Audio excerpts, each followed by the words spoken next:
Ayollarning 40 ta joni bor. Shunaqangi gap borda, endi bilmadim qayerdan kelib qolgan bu narsa, lekin fakt что bu gap bor. Ha? Ko'cha-ko'yda bu gaplar aytiladi. Ayollarning 40 ta joni bor. Ayollarning 40 ta joni yo'q. Ayollar joni yo'q. To'g'ri. Biz erkaklar qila olmagan narsalarni qila olishadi. Shulardan bittasi erkak kishi to'g'risini aytishlik kerak. Bolani dunyoga keltira olmaydi, uni azoblarini ko'tara olmaydi, tasavvur ham qila olmaydi. Tasavvur ham qila olmaydi uni dahshatini, og'rig'ini. Erkak kishi tug'a olmaydi-da, u o'lib qoladi. Shu va shu kabi masalan hayotlarimizda qilayotgan mehnatlari, og'ir narsalarni ko'tarishligi, bo'yniga olishligi, shu va shu kabi narsalar Alloh saqlasin, lekin ularni 40 ta joni bor deyishlikka asos bo'lishi kerak emas.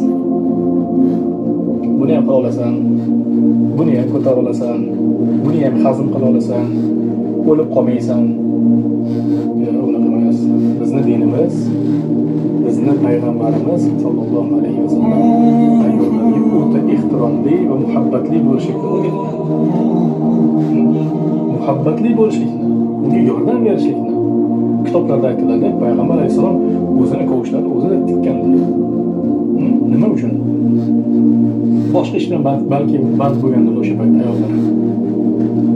Uni hozir qilib turgan ishidan masalan chaqirib, hamma narsani tashlaganda bu narsani qilgan.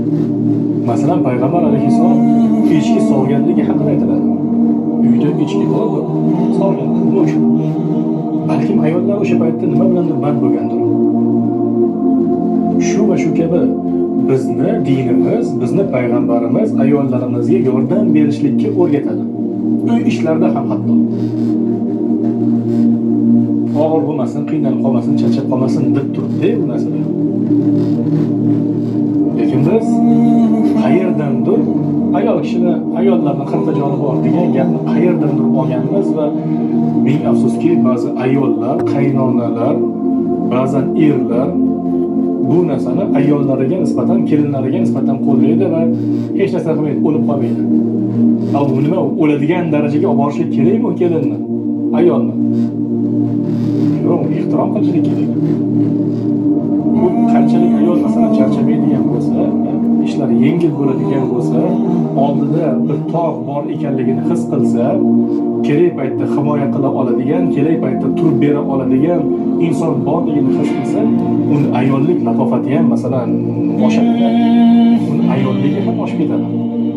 Ertaga kech masalan jon saqlashlik uchun haligi 40 ta jonini jabboriga berib